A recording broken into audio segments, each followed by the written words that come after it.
Buenas tardes, los saluda Eduardo Zompa y hoy lunes en NTD Noticias.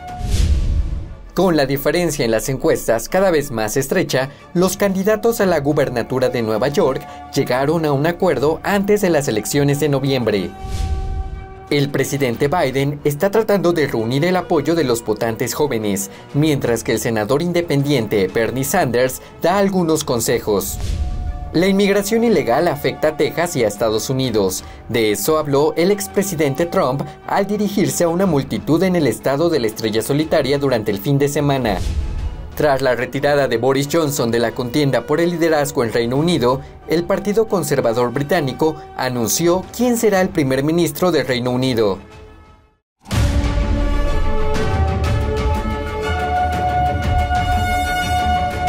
Gracias por acompañarnos. El Partido Conservador Británico anunció que su próximo líder será Rishi Sunak, ex canciller de Hacienda. Va camino a convertirse en el tercer líder del Reino Unido en 7 semanas. Buenas tardes. Como responsable de la elección del liderazgo, puedo confirmar que hemos recibido una candidatura válida. Y por tanto, Rishi Sunak es elegido como líder del Partido Conservador. Después de la renuncia de Liz Truss la semana pasada, la atención se centró en su antecesor Boris Johnson. Pero este abandonó su intento de regresar a ser líder el domingo, dejando a Sunak como el único candidato sobreviviente del partido. Se enfrentará a grandes desafíos, en particular en el frente económico. Y aunque su partido conservador tiene la mayoría en el Parlamento, está por detrás del opositor Partido Laborista en más de 30 puntos en las últimas encuestas de opinión. Ya se iniciaron llamados para elecciones generales y es probable que aumenten. El presidente Biden intenta asegurar el voto de los jóvenes demócratas antes de las elecciones de mitad de mandato. Tenemos más información sobre su reciente reunión con 6 jóvenes que promueven el cambio. El presidente Biden se reunió recientemente con un grupo de jóvenes estadounidenses. Hablaron de temas como el aborto, la reforma de la justicia penal, el control de las armas y la inestabilidad económica, entre otros. Durante el foro organizado por la empresa de medios Now This, Biden subrayó la escasa mayoría demócrata en el Senado y llamó a la participación de los votantes en las próximas elecciones de mitad de mandato. Biden dijo que cumpliría sus promesas en temas clave si consigue más apoyo en el Congreso. Esto es lo que el presidente dijo a la defensora del control de armas Natalie Barden. Y se los prometo, lo convertí en una prioridad desde el principio, pero tienen que votar. Voten, voten, voten, voten. Necesitamos un par de demócratas más en el Senado. Mientras tanto, el senador Bernie Sanders dice estar preocupado por la participación de los votantes demócratas antes de las elecciones. El legislador independiente se une a los demócratas. El domingo dijo a CNN cómo cree que el partido puede hacer que más personas salgan a votar. Me preocupa el nivel de participación de los jóvenes y de los trabajadores que votarán a favor de los demócratas. Y creo que lo que tienen que hacer los demócratas es contrastar su plan económico con los republicanos. Los demócratas tienen una escasa mayoría tanto en la Cámara de Representantes como en el Senado. Históricamente, el partido del presidente tiende a perder escaños durante las elecciones intermedias. Los votantes suelen situar la inflación y la economía como uno de los principales temas antes de las elecciones de mitad de mandato en las encuestas. En esas encuestas, los republicanos tienden a obtener mejores resultados que los demócratas. Tanto los republicanos como algunos economistas dicen que la alta inflación que estamos viendo ahora se debe al gasto de los demócratas. Creo que lo que los demócratas tienen que decir es que apoyaremos a los trabajadores. Estamos preparados para enfrentarnos a las compañías farmacéuticas. Estamos preparados para enfrentarnos a las compañías de seguros y crear una economía que funcione para todos nosotros. La votación anticipada en persona ya comenzó en muchos estados y las elecciones se llevarán a cabo el 8 de noviembre. La contienda para determinar quién ocupará la silla de gobernador de Nueva York se intensifica a medida que las encuestas se estrechan. Mientras tanto, el aspirante republicano Lee Zeldin y la gobernadora Kathy Hochul aceptaron un debate. Tenemos más detalles. Zeldin originalmente se aferró a tener varios debates, en lugar de solo un encuentro de 1 hora. Sin embargo, finalmente accedió a la demanda de Hochul de que solo hubiera un debate corto. El debate tendrá lugar el martes por la noche, unos días antes de que comience la votación anticipada y con las encuestas cada vez más cerradas. El acuerdo sobre el debate se produce cuando las encuestas muestran que Zeldin está cerrando la brecha con Hochul. La encuestadora independiente Coefficient incluso lo muestra con una ligera ventaja. Esta es la primera encuesta que muestra a Zeldin por delante o igualando a la gobernadora demócrata. Zeldin conduce su campaña con un mensaje de ley y orden. Hace frecuentes apariciones en las estaciones de metro de Nueva York para destacar la delincuencia violenta. Su estrategia parece que funcionó, ya que las encuestas le daban una desventaja de 17 puntos hace un par de meses. Pero tenemos que trabajar para ello. Luego tenemos que ponernos a trabajar para salvar el Estado. Y eso significa que lo primero que tenemos que hacer, el primer día en cuanto lleguemos, es decirle al fiscal del distrito de Manhattan, Alvin Bragg, que está despedido. El primer día vamos a declarar una emergencia por el crimen en Nueva York y vamos a suspender la fianza sin dinero y las otras leyes procriminales que aprobaron. En octubre, la delincuencia general en la ciudad de Nueva York aumentó más de un 30% desde el año pasado, con un incremento de 14% en los delitos graves y un 11% en violaciones. El alcalde Eric Adams recibió recientemente críticas por su respuesta a la situación de aumento de la delincuencia en el sistema de metro. Esto después de recomendar a los pasajeros que dejaran de usar sus teléfonos o auriculares mientras viajan en el metro para evitar ser víctimas. Por su parte, Hochul centró su campaña en el aborto y en vincular a Zeldin con el expresidente Donald Trump. A medida que las encuestas se estrechan y su victoria ya no parece asegurada, Hochul pasó a centrarse en el tema de la delincuencia y la creación de empleos. Recientemente anunció, junto con el alcalde Adams, un aumento de la presencia de agentes en los andenes y trenes del metro en aproximadamente 1.200 turnos de horas extras al día. El gobernador de California, Gavin Newsom, debatió con su oponente republicano, Brian Daly, durante el fin de semana. Newsom prometió cumplir un mandato completo de 4 años si gana en noviembre. Esto en medio de especulaciones sobre si se presentará para la presidencia en 2024. Tenemos más información sobre el debate del domingo. Los dos candidatos se sentaron en un debate civilizado de 1 hora de duración, discutiendo con calma los problemas a los que se enfrentan los californianos y las soluciones que cada uno aporta. Mientras hablamos, estamos enviando miles de millones de dólares en cheques por la inflación. Se espera que Newsom gane fácilmente la reelección en noviembre y ha hecho poca campaña en California este año. En cambio, ha alimentado las especulaciones de que podría estar considerando una candidatura presidencial en 2024.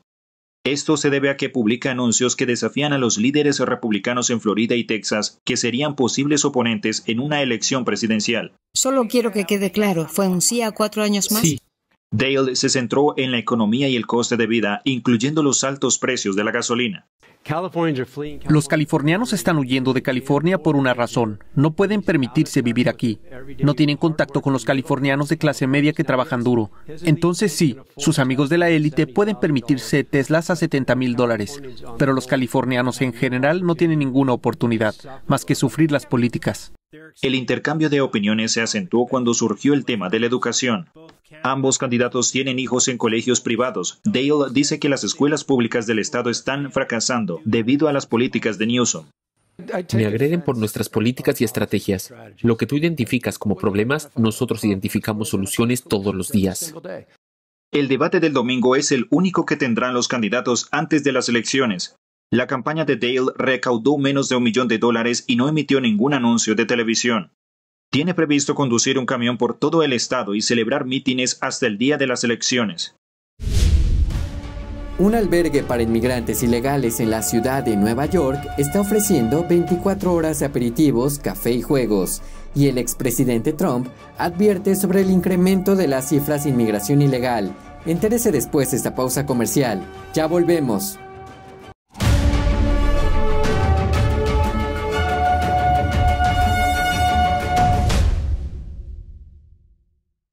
Saludos desde En Primera Plana, de NTD, el lugar donde buscamos respuesta a tus preguntas, donde tocamos los temas que importan, que impactan nuestras vidas, y no solo vamos a tocar la superficie. Nuestra misión es que tú entiendas profundamente lo que está ocurriendo en nuestras comunidades. Estamos aquí para que no te pierdas lo importante.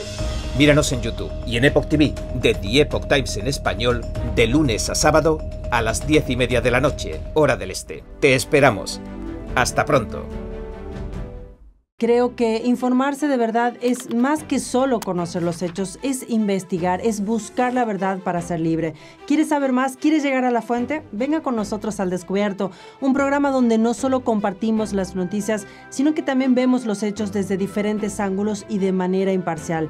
Suscríbase gratuitamente a nuestro canal Al Descubierto y usted podrá tomar una decisión informada. Lo esperamos de lunes a viernes en YouTube y en Epoch TV, 19:30 hora del este.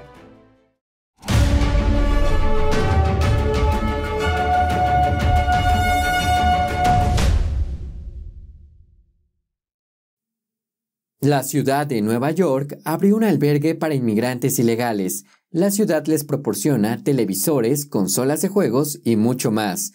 Esto ha provocado cuestionamientos sobre las prioridades de la ciudad. Las autoridades municipales dicen que es para facilitar la transición.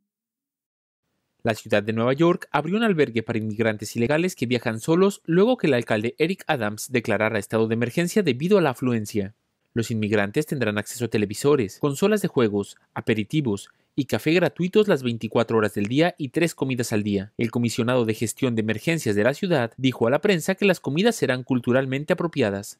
También habrá teléfonos para que los inmigrantes ilegales puedan contactarse con personas para llegar a su destino final.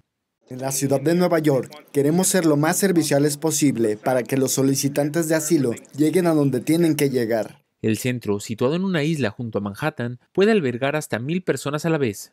Un usuario de Twitter indicó que la ciudad se preocupa más por los no ciudadanos que por los estadounidenses. Él escribió: "Todos estos años los niños sin hogar y en hogares de acogida en la ciudad de Nueva York no tuvieron comida, dinero o refugio y de alguna manera los demócratas de Nueva York encontraron dinero para proporcionar todo a los ilegales". NTD se puso en contacto con las autoridades de la ciudad para solicitar comentarios, pero no obtuvimos respuesta antes de esta emisión. Casi 20.000 inmigrantes ilegales llegaron a Nueva York desde abril y una media de 5 o 6 autobuses han llegado cada día desde principios de septiembre, la mayoría procedentes de Texas. Según Bloomberg, la Gran Manzana gastará este año entre 500 millones y 1.000 millones de dólares para alojar a los inmigrantes que cruzan la frontera y que han llegado a la ciudad en los últimos meses. Y a escala nacional, la Federación para la Reforma de la Inmigración Americana emitió un análisis de costos la semana pasada, que indica que los inmigrantes que entraron en el país ilegalmente durante el periodo del presidente Biden añaden una carga de más de 20.000 millones de dólares al año a los contribuyentes americanos. Eso se añade a los 140.000 millones de dólares de costo anual existente para proporcionar servicios a los inmigrantes a largo plazo. Sin embargo, el gobierno de Biden ya está deportando a venezolanos que intentan entrar a Estados Unidos, lo que podría hacer que las cifras disminuyan. Debido a ello, los funcionarios de la ciudad demócrata El Paso, Texas, dicen que están poniendo fin a un esfuerzo de reubicación de meses para trasladar a los inmigrantes a las ciudades del norte, lo que también podría aliviar la afluencia en Nueva York. El expresidente Donald Trump hizo campaña en un mitin en el sur de Texas durante el fin de semana. La inmigración ilegal fue el tema central del evento. Aquí están los detalles. El sábado, el expresidente Trump habló en un mitin en Robstown, Texas. Su enfoque principal al dirigirse a los tejanos del sur fue la inmigración ilegal. Trump culpó principalmente al presidente Biden y a su administración por lo que Trump llama borrar nuestra frontera sur. Abramos las fronteras, dejemos que entren millones de personas, dejemos que entren presidiarios de 129 países diferentes, asesinos, violadores, que van a entrar de 129 países diferentes. Se detuvieron 2.7 millones de inmigrantes ilegales durante el año fiscal que terminó hace un mes. Es la cifra más alta de la historia y aumentó casi un 40% respecto al año anterior. El expresidente explicó por qué dijo que la inmigración que estamos viviendo es similar a una invasión. Detengan la invasión. Saben que es una invasión, como si un ejército nos estuviera invadiendo. Tenemos criminales entrando. Es como un ejército. Tienen sus armas y cuando no tienen armas, las consiguen muy rápido. Y están invadiendo nuestra frontera sur. Están asaltando nuestro país, incluyendo Siria, Yemen, Rusia, China, Irán, toda África. Están asaltando nuestro país. No tenemos ni idea de dónde vienen. Además explicó por qué dice que una frontera abierta puede matar a los estadounidenses. Solo este año morirán más estadounidenses por fentanilo y sobredosis de drogas que el número de ucranianos en una guerra espantosa y sangrienta. Sin embargo, Biden y los demócratas no hacen nada para detener la muerte y la devastación que estamos viendo aquí mismo. También propuso una solución para detener a los criminales que pasan drogas ilegales por la frontera. Ahora mismo hay que hacer algo muy fuerte, que se llama pena de muerte. No tendrás problemas de drogas, el crimen bajará. El fiscal general de Texas, Ken Paxton, también culpó a la administración Biden de las cifras récord de cruces ilegales en la frontera. El primer día que Joe Biden anunció que ya no deportará a los extranjeros ilegales.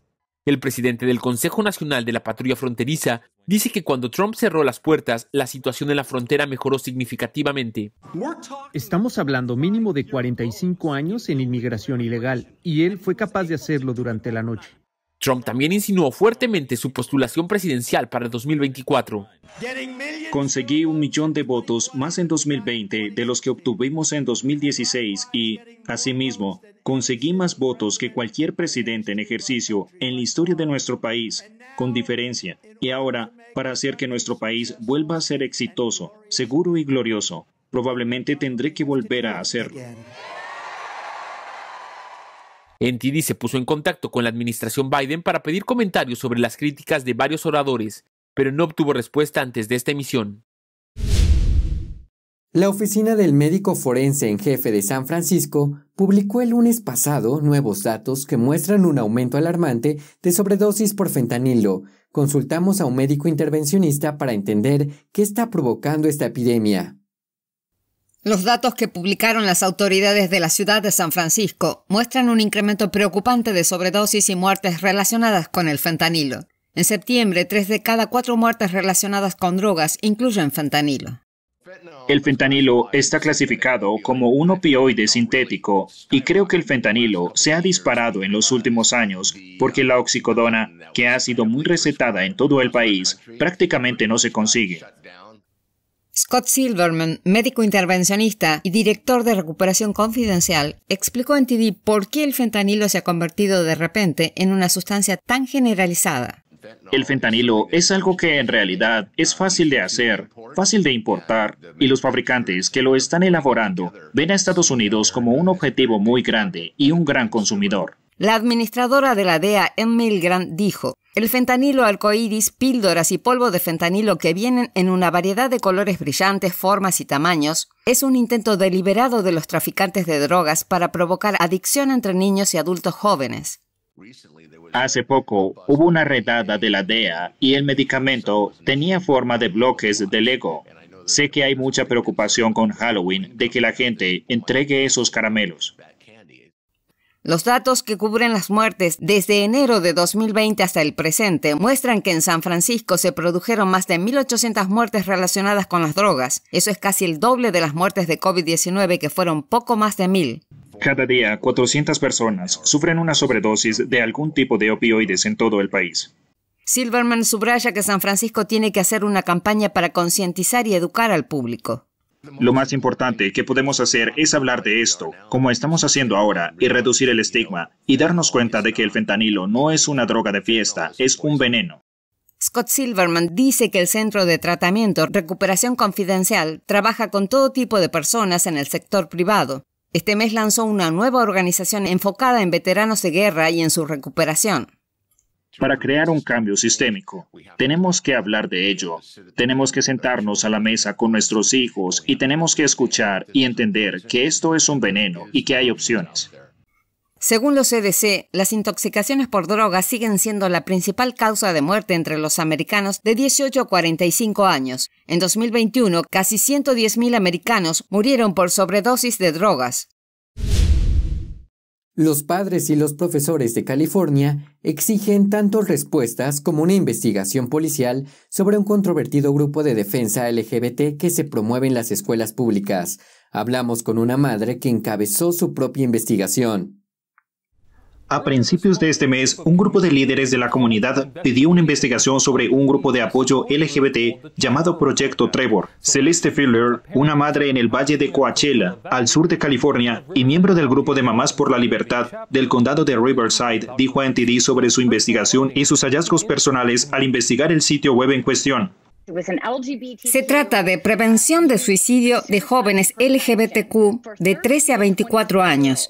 Pensé, eso es una bandera roja. Jóvenes de 13 a 24 años, ¿qué tienen en común? para que puedan estar hablando de sexo. El Proyecto Trevor es una organización que ofrece servicios confidenciales de apoyo en caso de crisis a los jóvenes LGBT a través de mensajes de texto, chats o llamadas. Varios distritos escolares promueven el sitio y así es como Filler lo descubrió. Así que investigué más a fondo y empecé a ver que había adultos que pedían a los niños que dejaran el sitio y entraran a su Discord. Filler dice que sus hallazgos son consistentes con los depredadores en las salas de chat con menores y pueden abrir la puerta al reclutamiento, la explotación y el tráfico de niños. Esto es pedofilia. No hay otra forma de llamarlo. Filler presentó una denuncia ante el departamento del sheriff del condado de Riverside el pasado mes de julio y fue remitida al grupo de trabajo contra la trata de personas del condado de Riverside. Ellos afirman que hicieron su investigación y que no encontraron nada de lo que yo y todos los demás padres estaban encontrando y que realmente estaba en ese sitio web. El sheriff del condado de Riverside, Chad Bianco, dijo a The Epoch Times que el hecho de que las escuelas promuevan esas salas de chat para niños de 13 años, para él es moralmente reprobable. Dijo, no es diferente a que nuestras escuelas enseñen educación sexual a un niño de kinder. Es absolutamente ridículo, pero no es un crimen.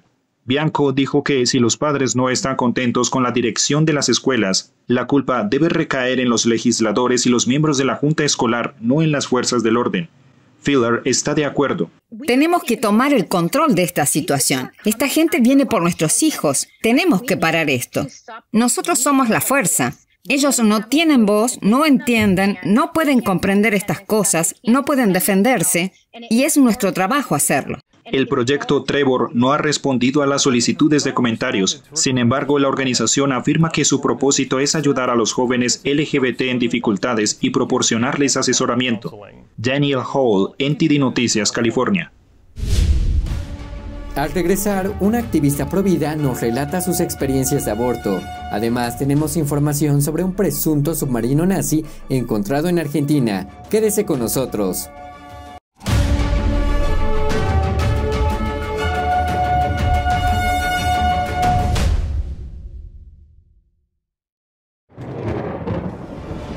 Los expertos dicen que lo que pasa en China termina pasando en el resto del mundo. Pero ¿qué pasa en China realmente? Pocos se animan a contarlo. Censura y ocultamiento, persecución de creencias, vigilancia extrema y crédito social. Mírelo antes en China en Foco y entérese de primera mano de noticias que le gustaría saber antes que nadie. Mírenos en YouTube y en Epoch TV del Epoch Times en español, de lunes a viernes a las 7 de la tarde, hora del este.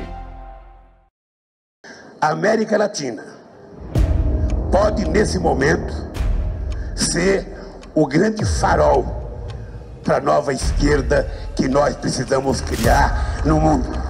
Nós estamos cercados de bandeiras vermelhas. Las preguntas me parecieron demasiado importantes para ignorarlas. Temos outras poucas potências de olho no Brasil.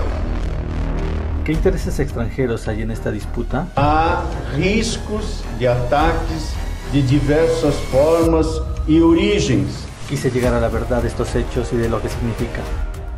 Virtually every country in Latin America is now going down the Sao Paulo Forum Road, the Workers' Party model. Isso acaba por transformar esses países em narco-estados. É o último bastião da América do Sul. Se cair o Brasil, é um perigo muito grave para todas as Américas. One of the most critical elections in world history. It's not just about Brazil. This is about the entire Latin America. This is about the entire Western Hemisphere.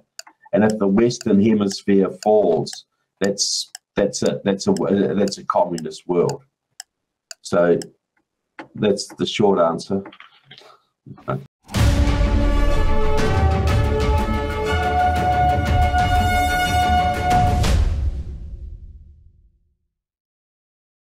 Una activista provida canadiense que vivió en carne propia las consecuencias del aborto, ahora es una portavoz a favor de la vida. Alerta a las mujeres sobre los riesgos y daños del aborto. Veamos. La presidenta de Together for Life Ministries, Denise Mountainey, compartió su experiencia con NTD durante el Congreso Mundial de las Familias sobre cómo el aborto cambió su vida y la llevaron a convertirse en una activista provida. Mi segundo aborto se realizó en una clínica de abortos, de Buffalo, Nueva York. Estaba completamente despierta durante el procedimiento. Fue tan traumático. Sentí como si me estuvieran arrancando las entrañas. De hecho, me sentí como si me estuvieran violando de nuevo. Así se sintió el aborto. Y después de eso entré en una profunda depresión. Solo quería morir. Bebía mucho alcohol, tomaba drogas, no cuidaba de mí misma. Quería que esto se hiciera público y que dijera a todos la verdad sobre el aborto. Que el aborto no es un procedimiento seguro. Mountainey ahora se dedica a contarle a otras mujeres sobre la verdad de la propaganda de los que están a favor del aborto. Según investigaciones, dijo que 61 estudios publicados en revistas médicas vinculan el cáncer de mama con el aborto, además de otros muchos riesgos relacionados con el daño cervical y uterino, como el de no poder quedar nuevamente embarazada. Y por eso digo que sea legal o ilegal, el aborto lastima a las mujeres y mató a mis hijos. Es el mayor crimen de derechos humanos contra la humanidad en nuestra generación. Mountainey también recomendó a las jóvenes no tener relaciones sexuales antes del matrimonio para evitar situaciones complicadas, seguir una planificación familiar natural e investigar sobre los diferentes grupos pro-vida y ONGs que ayudan a mujeres con cosas prácticas como pañales y ropa de bebé. También dijo que es necesario que los políticos y maestros estén enterados de los riesgos de un aborto. Necesitamos cambiar los corazones de las personas, porque hay mucha propaganda como es mi cuerpo, es mi elección, y tenemos las respuestas. Ya sabes, cuando una mujer queda embarazada, la ciencia nos dice que hay otro cuerpecito dentro de su cuerpo, ¿verdad? No es su cuerpo, hay otro cuerpo allí, y todos estuvimos allí una vez. Cada año se llevan a cabo más de 70 millones de abortos en todo el mundo, según la Organización Mundial de la Salud. Y entre los riesgos están el aborto incompleto, hemorragias e infecciones, entre otros. En Argentina, las autoridades investigan restos de un posible submarino nazi de la Segunda Guerra Mundial. Se espera que un informe de la Liga Naval Italiana revele más detalles de los restos navales. Personal policial halló en la costa argentina restos náufragos que presuntamente corresponderían a un submarino nazi, según dijeron el martes fuentes policiales AF. Las inspecciones subacuáticas se desarrollaron en las costas de Arenas Verdes, en Costa Bonita, cerca de la localidad de Necochea. El operativo ocurrió luego que el proyecto Eslabón Perdido, un grupo que busca submarinos nazis en Argentina, informara a la fuerza policial que detectaron restos navales que no corresponden a ningún naufragio conocido formalmente. Según la Prefectura Naval Argentina, los restos presentaron un alto grado de deterioro, lo que impidió determinar su origen. Carlos Palota, miembro del proyecto Eslabón Perdido, dijo a TN que la Liga Naval Italiana determinó en un informe que estos restos se tratan de un submarino. Palota agregó que el informe se hará público muy pronto. Un perito de la Liga Naval Italiana dijo al medio La Nación que hay un 100% de seguridad de que se trata de un submarino militar y un 90% de certeza de que es alemán. Abel Basti, líder de la organización Eslabón Perdido, explicó que las imágenes de los restos navales encontrados corresponden a fotografías de submarinos nazis tomadas en la segunda mitad del siglo XX. Según diarios de la época, se registraron testimonios de avistamientos de submarinos alemanes llegando a las costas argentinas en julio de 1945. Este incidente reforzaría las teorías de desembarcos nazis en costas argentinas bajo la complicidad del presidente Juan Domingo Perón. Gracias, hasta aquí las noticias de hoy. Una vez más le agradecemos por su confianza a este equipo de noticias. También los invitamos a apoyar nuestra búsqueda de la verdad, haciendo una donación en el enlace que está en la descripción. Lo esperamos a las 10 p.m. hora del este con mi compañera Mayra Jaime. Que tenga una excelente tarde.